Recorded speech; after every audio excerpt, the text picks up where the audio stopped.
Project X. This rig is really sick. Obviously, you can see that it's got these killer green lights in here. These were 100% sponsorship from Custom LED Inc. These LEDs run all the way down the interior and the exterior of the hull, and they can be flip-flopped between green and white just by simply pushing the three-way switch button. They look really dope. Definitely it's a cool option to be able to flip-flop between the high visibility and the low visibility. If you're looking for some LED strip lights for your rig, I would highly recommend that you check them out. The quality of them is unmatched. Up here on the bow of the boat, we installed a brand new Minn Kota Ultrex Quest. This motor is really sick. It's top of the line.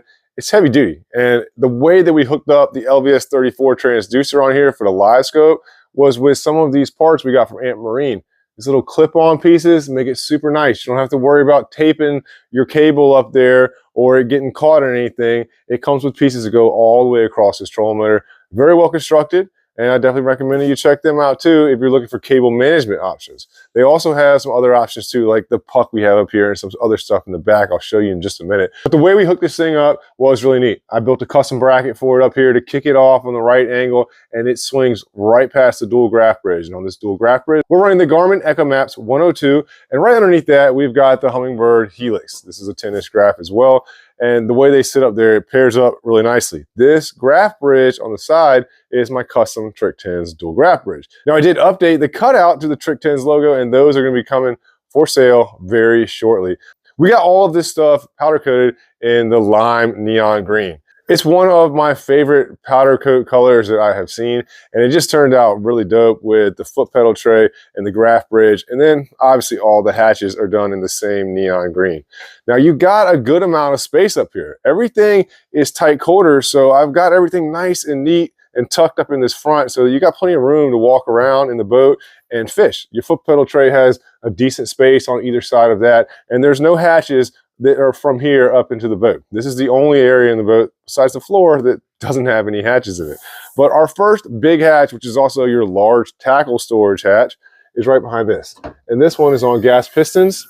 It's got like 28 by 24 inches of space inside of here. It's a lot of room for tackle. It also has access up underneath the face where this was the original storage in the boat. You could put some extra stuff up inside of here, like your rain gear or ropes and life jackets, stuff like that. Both of the boxes for the connector for network cabling, all of the graphs, and the live scope black box are up underneath there also if you need to get access to those.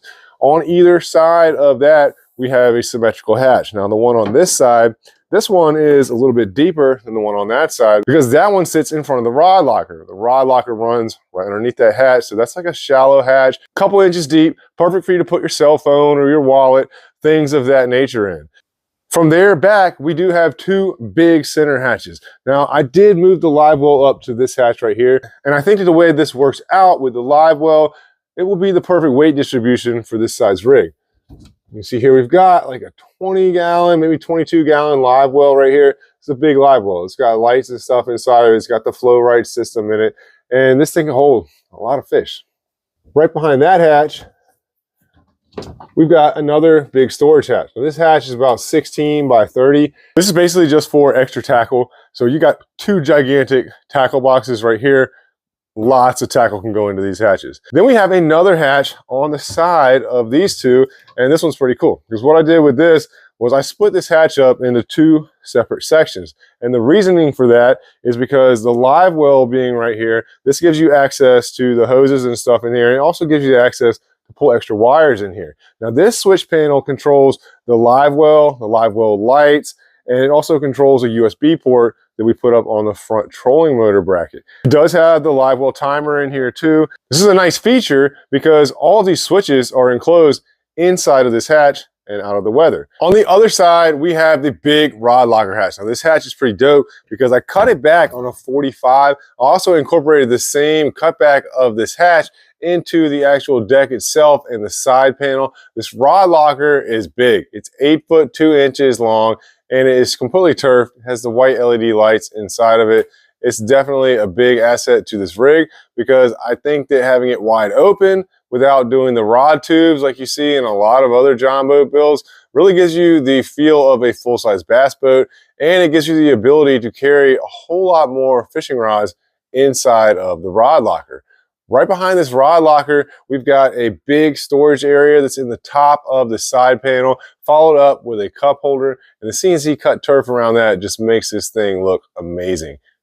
Now, this side panel obviously comes out farther than the other side, and it comes straight down at a 90-degree angle. This being unsymmetrical makes it a little bit more difficult in the build, but it looks a whole lot more rewarding when it's completely finished. The one on the opposite side is sloped at a 70-degree angle, and that also has some of the switches inside of there. Those switches control all the LED lights in the boat, the nav lights, everything else that you want to have accessible while you're driving the outboard from the bench with the tiller handle. The floor that's in here is still big. You've got a lot of floor space in here. This is a 32 by 42 inch floor, and the big sheet turf that's in here, it just really sets it off. I love this floor drain that's in here. This is the first time I've used one of these Trick 10s floor drains into a boat, and the way that it just fits in there with the turf cut around it and the neon green powder coat, it really sets it off. I'm going to start selling these in different finishes and colors very shortly.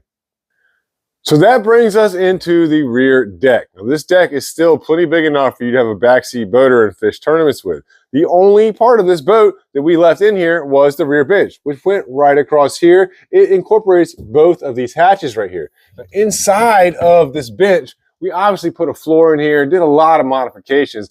All these compartments in here are turf, and this thing looks sick. It's got lots of room back here for a backseat boater to have their tackle storage. And you also have your batteries in here. The batteries are nice and neat, tucked up in the center here, so you don't lose a lot of storage on the port and starboard side. Now, inside of here, we have 3 Ionic 50 amp hour batteries. 2 of those are dedicated to the trolling motor. Third one is dedicated solely to the black box for the Garmin LiveScope. The 4th battery is a 125 amp hour battery. That one is for the power for the outboard motor. It also powers all the graphs and all the rest of the electronics and LED lights that are in this boat. Right behind that hatch, we've got the big transom hatch.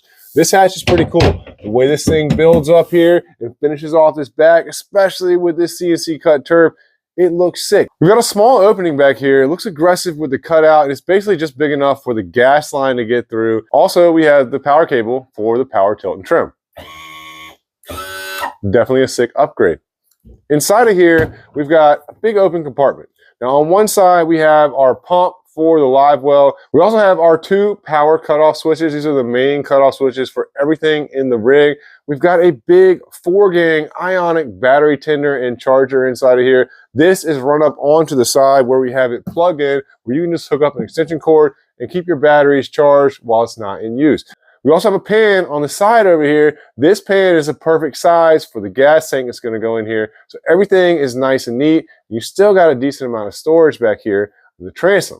On the back of the transom, we have a brand new Suzuki 99 20 horsepower ECU upgrade motor. These motors are legit. They are fast, they have a lot of torque, they're very quiet, and they're very fuel efficient. In my opinion, I think that Suzuki has overtaken Yamaha as the king of the jungle when it comes to outboard motors. I think there's a lot of people that will agree with me, and there's a lot of people that are still stuck on the Yamaha train that will never get off. But this thing is on a black Vance manual jack plate. We're gonna get this thing set up into the sweet spot, and this is actually a pretty cool jack plate. I've never used one of these before. I usually build my own jack plates, but this one was pretty dope, especially being black. It fits with the colorway. I did add another piece of aluminum on the face of it. We got this powder coated in the neon green also, and it also has the aluminum piece that basically comes with the Vance. You can bolt this in. It just gives it extra support. This thing is really cool, and it's a humongous asset to this boat.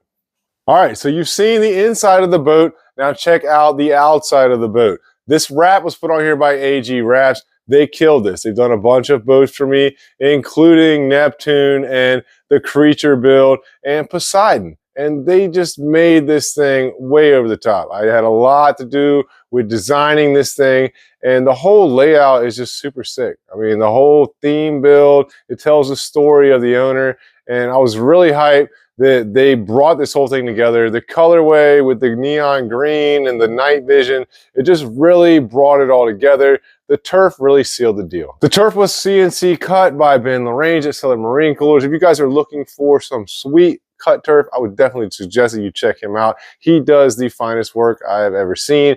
And if you're local to me and you want to get some turf like this in your boat, then all you gotta do is hit me up. I can get my buddy Brian at Seaside Marine to scan it, and Ben will cut it, ship it to me. I will install it in your boat, and you can have a rig that looks just like this one in a very short amount of time. I also did some modifications to the trailer. I wanted a step on the trailer, and it came stock with the fender, but the steps I added on, and it really helps out getting in and out of the boat. Plus, it makes the trailer look a whole lot cooler. It's more of a bass boat trailer. The entire rig just turned out to be well over the top. It's exactly what I wanted to do with it. Took a long time to make it look like this, but it was worth every ounce of energy and every minute that I put into it, because the finished product just turned out phenomenal. I appreciate you guys watching. I hope that you guys enjoyed this video. I'm also going to get some more footage for this video out on the water. We're going to break this motor in, try to get some drone footage for it. Hopefully we'll put all that together. I appreciate you guys watching. Hit that like and subscribe button. I'll see y'all next time, guys. I got to get back to work.